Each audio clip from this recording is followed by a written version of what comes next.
Sobat Milenial, selamat berjumpa lagi di rumah Milenial Akuntansi dalam seri Akuntansi Manajemen. Pada kesempatan ini kita akan membahas materi tentang konsep dan klasifikasi biaya.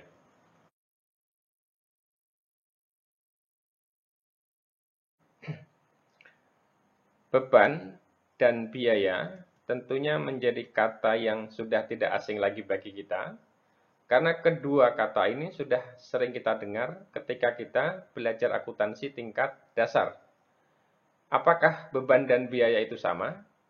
Sebagian orang ada yang menyatakan beban dan biaya itu sama, sehingga ketika menyusun laporan keuangan, sering digunakan istilah beban, dan ada yang menggunakan istilah biaya dalam menyebut biaya operasional. Tapi sesungguhnya antara beban dan biaya itu merupakan hal yang berbeda. Beban atau yang lebih dikenal dengan istilah expense, ini merupakan suatu pengorbanan yang harus dikeluarkan atau diperlukan untuk merealisasikan sebuah hasil. Dan hasil yang dinyatakan di sini adalah dalam bentuk revenue atau pendapatan. Jadi secara singkatnya, beban itu merupakan suatu pengorbanan yang harus dikeluarkan untuk memperoleh pendapatan. Contohnya di sini adalah seperti beban listrik, beban gaji karyawan, beban sewa, dan sebagainya. Kemudian, pada akhir periode nanti, beban ini akan disajikan dalam laporan laba rugi sebagai pengurang atas pendapatan. Jika pendapatan lebih besar dari beban, maka selisihnya disebut laba, dan jika pendapatan lebih kecil dari beban, maka selisihnya disebut dengan rugi. Sedangkan biaya atau yang disebut dengan cost di sini merupakan suatu yang harus dikeluarkan agar bisa mendapatkan sebuah keuntungan dan manfaat di masa yang akan datang sehingga bernilai ekonomis. Artinya di sini keuntungan yang diharapkan adalah di masa yang akan datang. Sebagai contoh, di sini adalah pembelian aset tetap, seperti kendaraan, peralatan, mesin, dan sebagainya. Dengan adanya pembelian aset tetap ini, diharapkan perusahaan akan memperoleh keuntungan dan manfaat di masa yang akan datang dengan menggunakan aset ini. Agar aset tetap ini dapat digunakan untuk kegiatan operasional, tentunya perusahaan harus mengeluarkan uang untuk melakukan pembayaran atas pembelian, biaya pemasangan, biaya angkut sampai dengan tempat di mana mesin atau peralatan ini berada, biaya uji coba, dan sebagainya.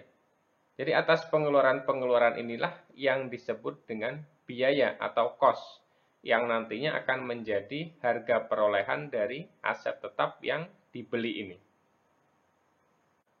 Dan atas aset ini, pada akhir periode akan disajikan dalam laporan posisi keuangan atau neraca, sebesar harga perolehan pada saat pembelian atau cost, dikurangi dengan akumulasi penyusutan, sehingga diperolehlah nilai buku dari aset tetap ini.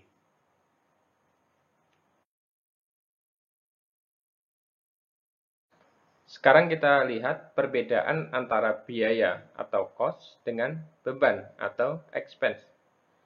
Sebenarnya, dari pengertian yang sudah dibahas tadi, tentu antara beban dan biaya memang sudah terjadi perbedaan. Namun tetap saja ketika kita baru belajar atau baru mendengar istilah-istilah tersebut, kemungkinan besar masih bingung untuk membedakan antara beban dengan biaya.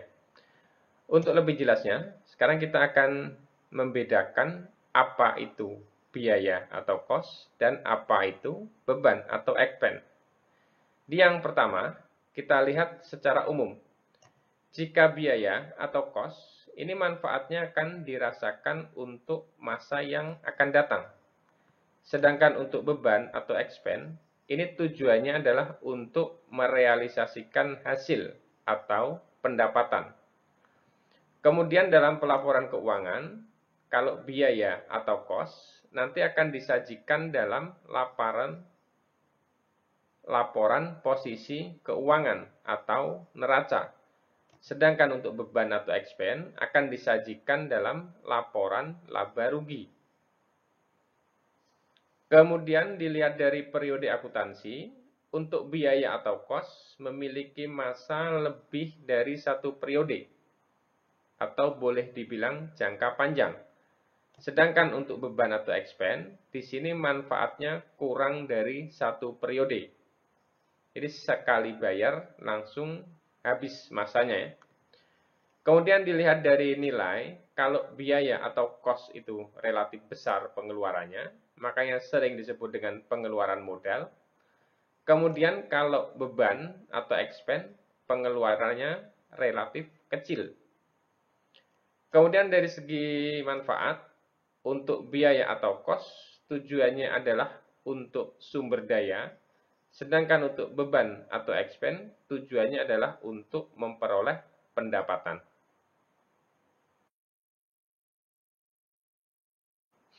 Dalam akuntansi manajemen, seorang akuntan dituntut untuk menghasilkan informasi yang berbeda sesuai dengan tujuan penggunaan informasi akuntansi manajemen. Informasi biaya dapat dihasilkan dengan mengklasifikasikan biaya sesuai dengan kebutuhan yang diperlukan oleh pihak manajemen. Sehingga dalam akuntansi manajemen, biaya dapat diklasifikasikan menjadi beberapa klasifikasi. Yang pertama, berdasarkan fungsi biaya. Diklasifikasikan menjadi dua jenis. Yang pertama, biaya produksi. Kemudian yang kedua, biaya operasional atau biaya non-produksi. Biaya produksi adalah biaya yang terjadi atas kegiatan produksi yang dilakukan oleh perusahaan. Biaya produksi dibagi menjadi 3 bagian. Yang pertama, biaya bahan baku.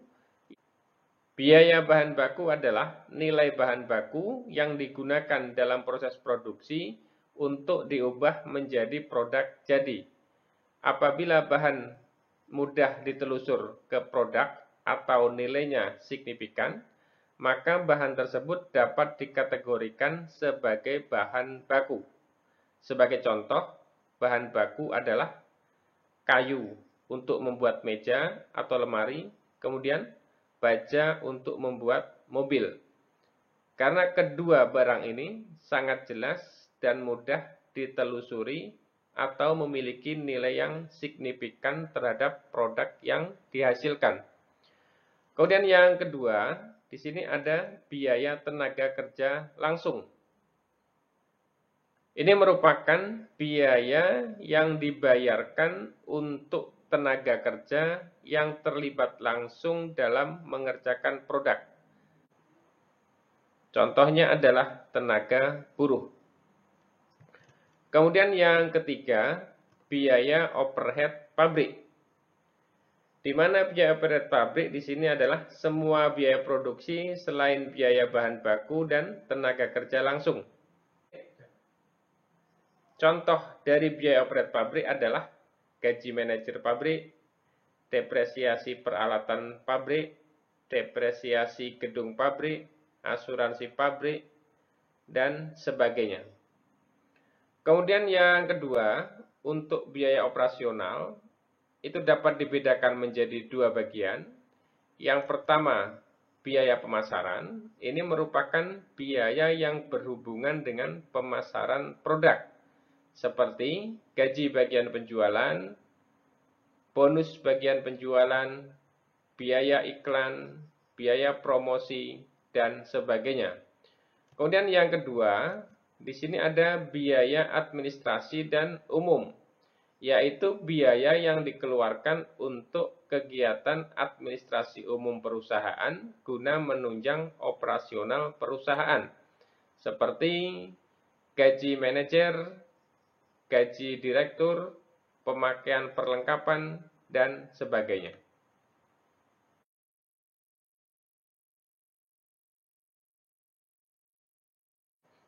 Kemudian, klasifikasi yang kedua adalah sifat biaya terhadap produk. Di mana di sini yang pertama ada biaya langsung atau direct cost. Biaya langsung adalah biaya yang dapat ditelusur sampai kepada produk secara langsung dan jelas. Sebagai contoh adalah biaya bahan baku dan biaya tenaga kerja langsung. Karena kedua biaya ini sangat jelas terlibat dalam produk yang mana. Artinya, kedua biaya ini dapat ditelusuri secara langsung berapa besarnya yang dibebankan kepada suatu produk. Kemudian yang kedua, biaya tidak langsung atau indirect cost, yaitu biaya yang tidak dapat ditelusur secara langsung ke dalam produk. Sebagai contoh adalah biaya overhead pabrik. Kemudian yang berikutnya, klasifikasi biaya berdasarkan periode waktu. Jadi yang pertama, di sini ada biaya produk yang merupakan biaya yang dapat dijadikan sebagai aset, yaitu diakui sebagai persediaan pada saat perolehan. Selanjutnya, ketika persediaan tersebut dijual, barulah biaya perolehan atas persediaan yang terjual diakui sebagai beban atau harga pokok penjualan. Seluruh biaya produksi merupakan biaya produk. Kemudian yang kedua, di sini ada biaya periode, yaitu biaya yang tidak dapat dijadikan sebagai aset dan diakui pada periode saat pendapatan terjadi. Biaya periode bukanlah biaya produksi, sehingga tidak dapat dikategorikan sebagai harga pokok penjualan.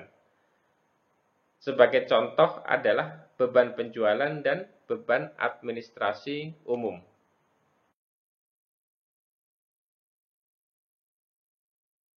Kemudian, klasifikasi biaya berikutnya adalah berdasarkan perilaku biaya. Yang mana yang pertama di sini ada biaya variabel atau variable cost, yaitu biaya yang jumlah totalnya berubah sebanding dengan perubahan tingkat aktivitas. Semakin tinggi tingkat aktivitas, maka jumlah biaya akan semakin besar. Dan semakin kecil tingkat aktivitas, maka jumlah biaya semakin kecil. Contohnya adalah biaya bahan baku dan biaya tenaga kerja langsung. Kemudian yang kedua, di sini ada biaya tetap atau fixed cost, yaitu biaya yang jumlahnya tidak terpengaruh oleh tingkat aktivitas dalam kisaran tertentu. Seberapapun besar tingkat aktivitas yang dilakukan oleh perusahaan, selagi masih dalam batas waktu tertentu, maka jumlah biaya ini berubah atau tetap. Contohnya adalah biaya sewa peralatan pabrik, biaya sewa gedung. Meskipun produksi meningkat, biaya sewa pabrik atau sewa peralatan tetaplah sama, tidak akan ada perubahan. Kemudian berikutnya, biaya campuran atau mixed cost, yaitu biaya yang memiliki karakteristik biaya variabel sekaligus biaya tetap. Sebagian unsur biaya campuran berubah sesuai dengan perubahan aktivitas. Namun di sisi lain ada unsur yang tidak berubah walaupun tingkat aktivitas berubah. Contohnya adalah biaya listrik. Kemudian, klasifikasi selanjutnya adalah berdasarkan pengambilan keputusan.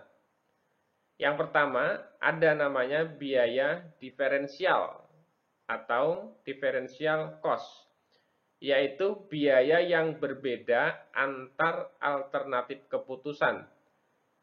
Setiap keputusan melibatkan pemilihan alternatif yang ada, dan setiap alternatif memiliki biaya sekaligus manfaat yang berbeda.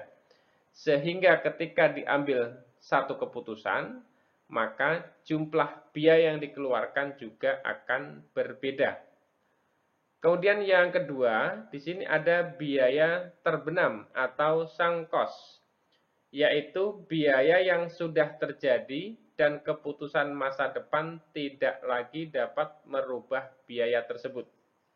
Oleh karena itu, biaya terbenam tidak dapat diubah dengan keputusan apapun, dan biaya terbenam diabaikan dalam pengambilan keputusan. Dan selanjutnya yang ketiga adalah biaya kesempatan atau opportunity cost. Adalah manfaat yang dikorbankan saat suatu alternatif keputusan dipilih dan mengabaikan alternatif yang lain. Artinya di sini ada pilihan yang harus dipilih dan ada pilihan yang harus diabaikan. Sehingga atas pilihan yang diabaikan disinilah biaya kesempatan telah hilang. Sekarang kita lihat contoh untuk biaya diferensial, di mana di sini ada tabel biaya, ada keterangan, jumlah sekarang, jumlah diusulkan, kemudian pendapatan dan biaya diferensial. Kemudian di sini ada pendapatan dalam kurung V. V ini artinya variabel ya.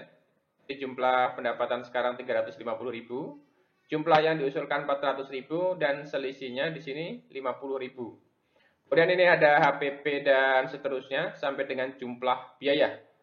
Jumlah biaya sekarang 270.000, kemudian jumlah yang diusulkan 315.000 dan ada selisih 42.500. Kemudian ini laba bersih, jumlah sekarang 80.000, kemudian jumlah diusulkan 87.000, selisihnya 7.500. Jadi dari data ini nanti akan diperoleh informasi bahwa pendapatan diferensial sebesar 50.000. Kemudian biaya diferensial sebesar 42.500 dan laba diferensial sebesar 7.500. Ini semua akan terjadi jika usulan yang kedua ini diterima. Artinya akan diperoleh pendapatan yang lebih daripada yang sekarang. Jadi itulah yang disebut dengan biaya diferensial.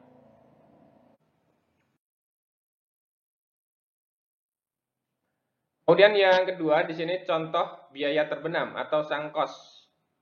Pada tanggal 2 Januari 2019, PT Fayat membeli sebuah kendaraan operasional perusahaan seharga 120 juta secara tunai.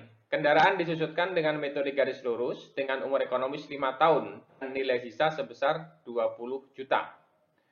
Nanti di sini akan ada penyusutan per tahun 120 juta dikurang 20 juta bagi 5, dapatlah 20 juta per tahun. Atas biaya yang sudah terjadi ini, terutama untuk biaya penyusutan yang akan ditanggung setiap tahunnya, inilah yang disebut dengan biaya terbenam. Karena biaya ini muncul dari keputusan masa lalu dengan membeli peralatan ini. Dan atas biaya ini tetap harus ditanggung, tidak dapat dirubah dengan keputusan apapun. Kecuali nanti jika setnya ini sudah habis masa manfaatnya.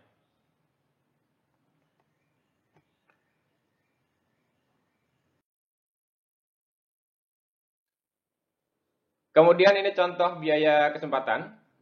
Seorang manajer produksi ingin membeli mesin baru yang lebih canggih yang tentunya dapat menghasilkan produk lebih banyak dengan kualitas yang baik.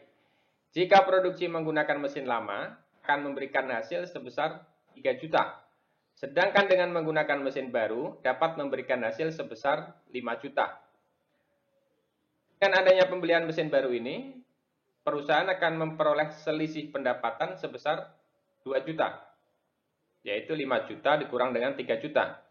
Akan tetapi, di sisi lain, perusahaan akan kehilangan kesempatan untuk memperoleh penghasilan yang 3 juta ini. Inilah yang disebut dengan biaya kesempatan.